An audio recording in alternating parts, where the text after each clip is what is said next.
Hi, hello and welcome back to Tina's Pazham Puzhungiyathu. ഇന്ന് ഞാൻ വന്നിരിക്കുന്ന ഒരു ഓണാഘോഷത്തിൻ്റെ വീഡിയോ ആയിട്ടാണ്. ഓണാഘോഷം എന്ന് പറയുമ്പോൾ പൂക്കളവും സദ്യ ഉണ്ടാക്കലും ഒക്കെയാണ്. അപ്പോൾ എൻ്റെ ഒരു കുക്കിംഗ് ചാനലാകുമ്പം തീർച്ചയായിട്ടും ഞാൻ എൻ്റെ ഡിഷസ് ഞാൻ കാണിക്കുന്നതായിരിക്കും. എന്നാലും നമ്മുടെ ഓണാഘോഷത്തിൻ്റെ ഭാഗമായിട്ടുള്ള പൂക്കളവും ഞാനൊന്ന് ഇടുന്നതൊന്ന് കാണിച്ചേക്കാമെന്ന് വിചാരിച്ചു. അപ്പോൾ എൻ്റെ പൂക്കൾ എല്ലാവർക്കും ഇഷ്ടപ്പെട്ടാൽ ഒരു ലൈക്ക് അടിച്ചേക്കുക.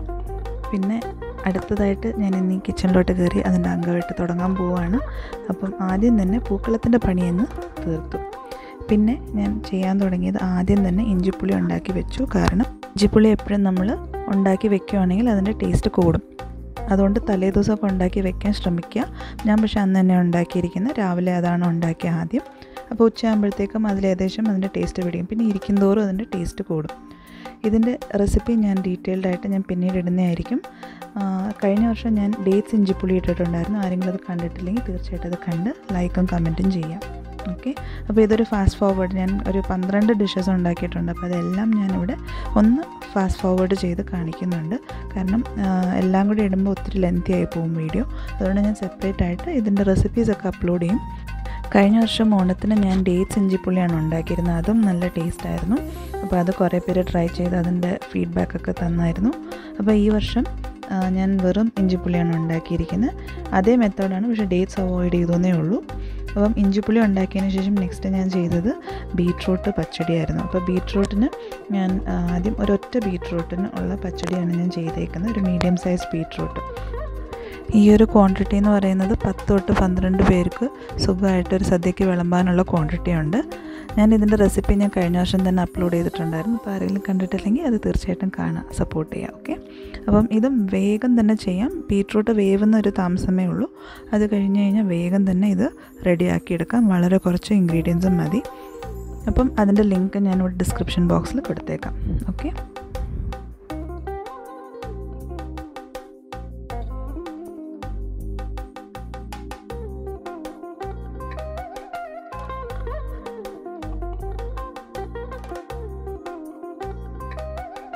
പച്ചടിയൊക്കെ ഉണ്ടാക്കുമ്പോൾ നമ്മളെപ്പോഴും ശ്രദ്ധിക്കേണ്ട കാര്യം, നമ്മൾ തൈര് ഒഴിക്കുന്നതിന് മുന്നേ നമ്മളെപ്പോഴും അടുപ്പ് ഓഫ് ആക്കണം. ഇതിപ്പോൾ ഞാൻ അടുപ്പ് ഓഫ് ആക്കിയിട്ടും അതിൽ തിള വരുന്നത് മൺചട്ടിയിൽ ഉണ്ടാക്കിക്കൊണ്ടാണ്, അതിൻ്റെ ചൂടിൽ. അപ്പം നമ്മൾ ഇളക്കി കൊടുത്തുകൊണ്ടിരിക്കണം. അതെപ്പോഴും ശ്രദ്ധിക്കണം, അല്ലെങ്കിൽ പിരിഞ്ഞു പോവും, തൈര് പിരിഞ്ഞു പോവും. അപ്പം അതൊന്ന് പ്രത്യേകം ശ്രദ്ധിക്കണം. കുറേ പേർക്ക് അത് അറിയില്ല. അപ്പം പെട്ടെന്ന് അങ്ങ് പിരിഞ്ഞു പോകുന്നതായിട്ട് പലരും പറഞ്ഞു കേട്ടിട്ടുണ്ട്. അപ്പോൾ അതുകൊണ്ടാണ് ഇത് പറയുന്നത്. തൈര് ഒഴിക്കുന്നതിന് മുന്നേ അടുപ്പ് ഓഫാക്കി തൈര് ഒഴിച്ചതിന് ശേഷം ഇളക്കിക്കൊണ്ടിരിക്കുക, അല്ലെങ്കിൽ പിരിഞ്ഞു പോയ പോലെ ആയിരിക്കും. അപ്പോൾ അടുത്തത് ഞാൻ ചെയ്തത് പൈനാപ്പിൾ പച്ചടിയാണ്. അപ്പോൾ പൈനാപ്പിളും അതേ മെത്തേഡ് തന്നെയാണ്, പക്ഷേ ബീട്രൂട്ടിൽ നമ്മളൊരു ചെറിയ കഷ്ണം ഇഞ്ചി അരച്ചു, ഇതിൽ നമ്മളത് ചെയ്യുന്നില്ല. അത്രയേ ഉള്ളൊരു വ്യത്യാസം. പക്ഷേ ടേസ്റ്റ് രണ്ടും ഒന്നൊന്നിന് മെച്ചം എന്ന് പറഞ്ഞാൽ മതിയല്ലോ. വളരെ നല്ല ടേസ്റ്റാണ്. അപ്പോൾ എല്ലാവരും ഇതൊക്കെ ട്രൈ ചെയ്ത് നോക്കുക. ഓണം ഉണ്ടെങ്കിൽ അല്ലെങ്കിൽ വിഷു ഉണ്ടെങ്കിൽ ഈ ഐറ്റംസൊക്കെ ഉണ്ടാക്കാവുള്ളൂ എന്നൊന്നും ഇല്ലല്ലോ. നമുക്ക് എപ്പോൾ വേണമെങ്കിലും ഉണ്ടാക്കാം, ട്രൈ ചെയ്യാം.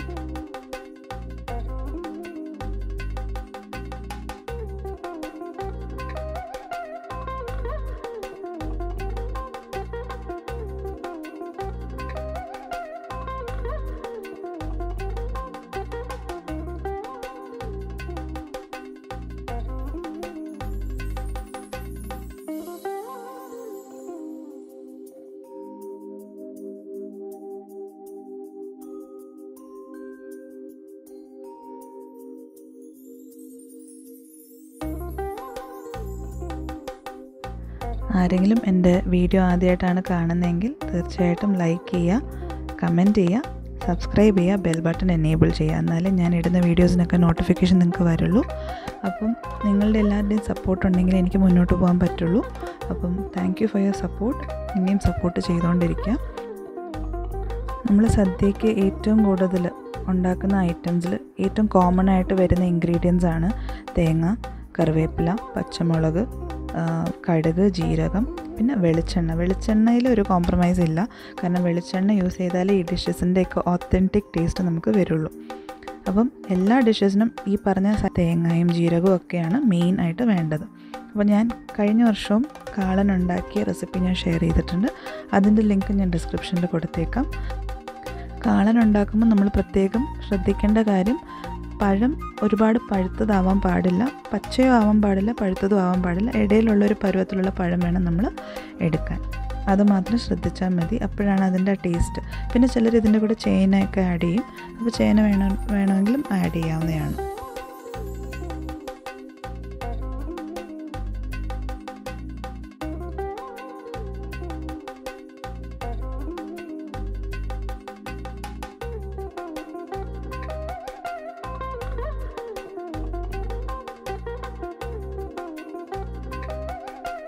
അങ്ങനെ കാളനും ഉണ്ടാക്കി കഴിഞ്ഞു. ഇനി അടുത്തത് ഞാൻ ഉണ്ടാക്കാൻ പോകുന്ന കൂട്ടുകറിയാണ്.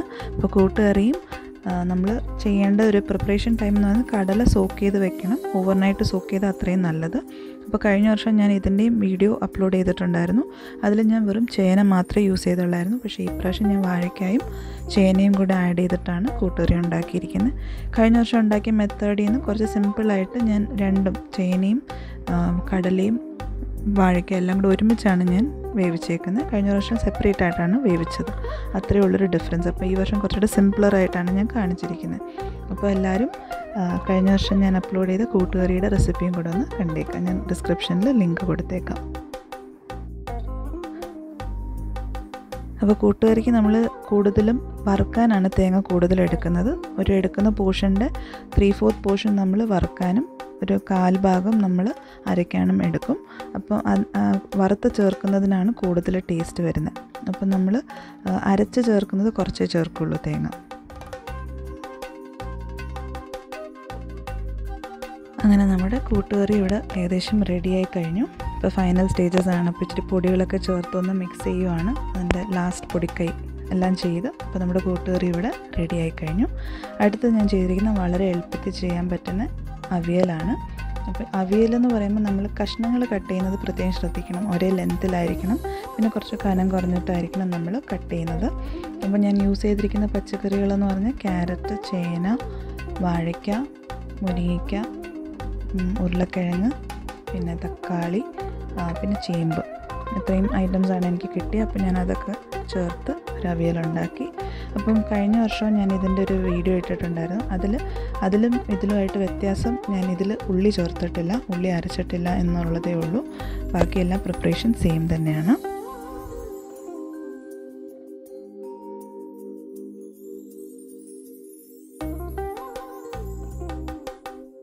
അവിയലിന് പിന്നെ താളിച്ചൊഴിക്കലുള്ള പരിപാടിയൊന്നുമില്ല.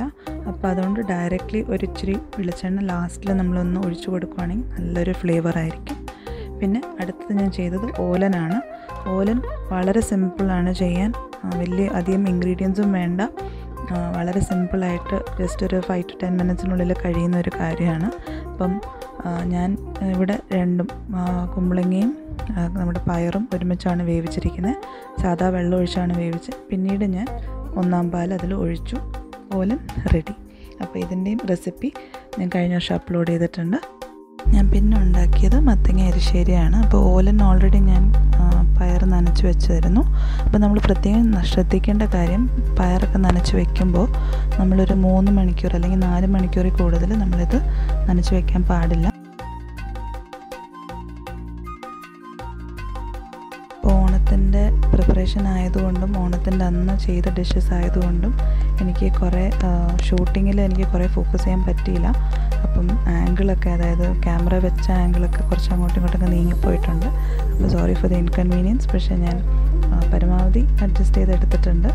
അപ്പം ഇത് എഡിറ്റ് ചെയ്യുന്നത് ഞാൻ തന്നെയാണ്.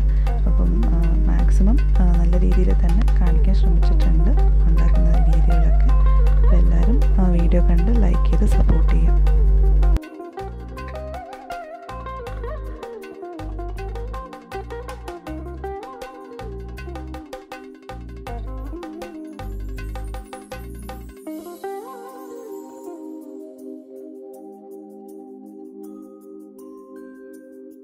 അങ്ങനെ നമ്മുടെ 8ാമത്തെ ഡിഷായ മത്തങ്ങ എരിശ്ശേരിയും ഇവിടെ റെഡിയായി കഴിഞ്ഞു. ഇത് പഴം പുഴുങ്ങിയതാണ്. എല്ലാവരും എല്ലാ സൈഡിലും ഇതിങ്ങനെ ചെയ്യുമോയെന്ന് അറിയില്ല. എൻ്റെ ഹസ്ബൻഡിൻ്റെ സൈഡിലിങ്ങനെ ചെയ്യും. സദ്യക്ക് ഇത് പഴം പുഴുങ്ങി വയ്ക്കുന്നത് ഒരു ഐറ്റമാണ്. അപ്പോൾ അത് ശർക്കര ചേർത്തിട്ടാണ് അത് പുഴുങ്ങി വയ്ക്കുന്നത്. പലർക്കും ഇത് പുതിയ അറിവായിരിക്കും, പലർക്കും ഇത് അറിയായിരിക്കും. അപ്പോൾ അതും ഒരു ഐറ്റമാണ് സദ്യയിൽ.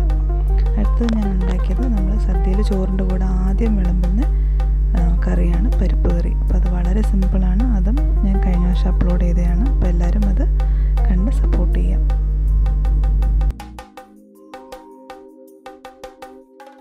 അപ്പോൾ ഞാൻ ഈ സദ്യയുടെ എല്ലാ ഐറ്റംസും ചെയ്യാൻ എടുത്ത ടൈമെന്ന് പറയുന്നത് ഒരു 3.5 മണിക്കൂറാണ്. അപ്പോൾ എനിക്ക് 3.5 മണിക്കൂർ കൊണ്ട് ഇത്ര ഐറ്റംസ് എനിക്ക് ഉണ്ടാക്കാൻ പറ്റി.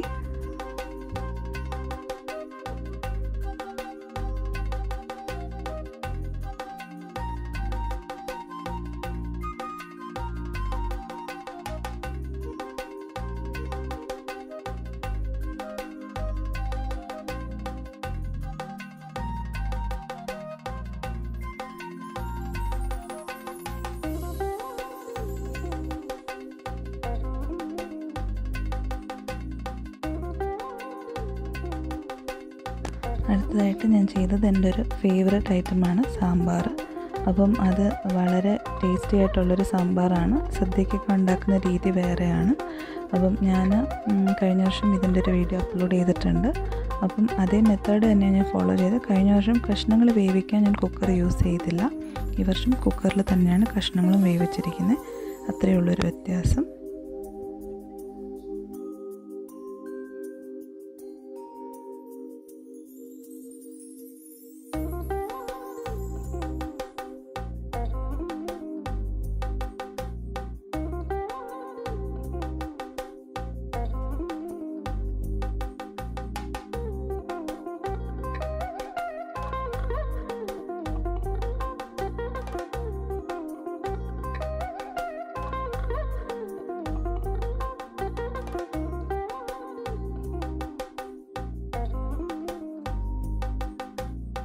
നമ്മൾ താളിക്കുമ്പോഴും ഒരു ഇച്ചിരി മുളക് പൊടിയും മല്ലിപ്പൊടിയും ഇട്ട് അതിൻ്റെ കൂടെ നമ്മൾ താളിക്കുവാണെങ്കിൽ സാമ്പാറിൻ്റെ ടേസ്റ്റ് കുറച്ചുകൂടെ എൻഹാൻസ് ചെയ്യും.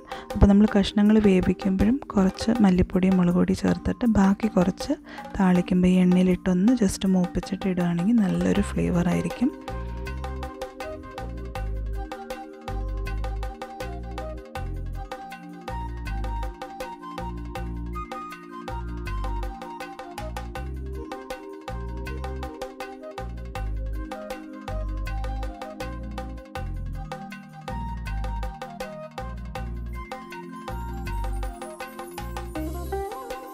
അങ്ങനെ നമ്മുടെ സാമ്പാറും ഇവിടെ റെഡിയായി കഴിഞ്ഞു.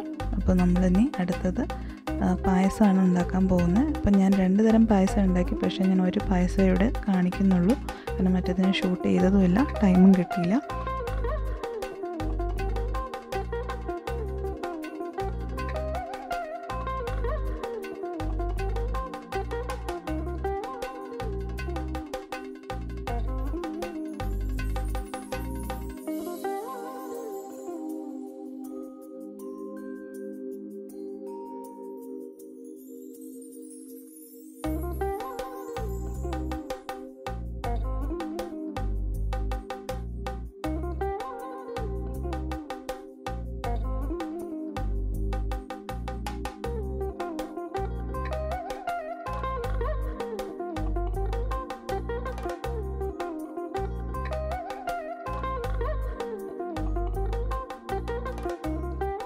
അപ്പോൾ ഞാൻ നേരത്തെ പറഞ്ഞതുപോലെ ഞാൻ 2 പായസം ഉണ്ടാക്കി. പക്ഷേ അപ്പുറത്തെ അടുപ്പിൽ വെച്ചിട്ടാണ് ആ അടുപ്രഥമനം ഉണ്ടാക്കിയത്. അപ്പം രണ്ടും കൂടെ ഷൂട്ട് ചെയ്യാനുള്ളൊരു സംവിധാനം ഇല്ലാഞ്ഞുകൊണ്ട് ഞാനിത് മാത്രമേ എടുത്തിട്ടുള്ളൂ.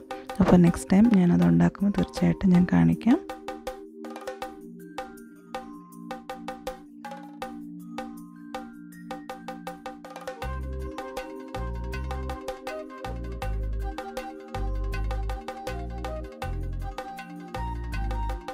അപ്പോൾ എല്ലാവർക്കും ഈ വീഡിയോ ഇഷ്ടമായെന്ന് കരുതുന്നു. ഇഷ്ടമായെങ്കിൽ തീർച്ചയായിട്ടും ലൈക്ക് ചെയ്യുക, കമൻറ്റ് ചെയ്യുക. നേരത്തെ പറഞ്ഞതുപോലെ ആരെങ്കിലും എൻ്റെ ചാനൽ ആദ്യമായിട്ടാണ് കാണുന്നതെങ്കിൽ please subscribe to my channel. ബെല്ലൊന്ന് എനേബിൾ ചെയ്യുക. അപ്പോൾ നിങ്ങൾക്ക് ഞാൻ അപ്ലോഡ് ചെയ്യുന്ന വീഡിയോ നോട്ടിഫിക്കേഷൻ ത്രൂ നിങ്ങൾക്ക് കാണാം. പിന്നെ ഞങ്ങളുടെ ഒരു ചെറിയ ഫോട്ടോ സെഷനും ഞാനിവിടെ ഇടുന്നുണ്ട്. അപ്പോൾ താങ്ക് യു ഫോർ വാച്ചിങ്.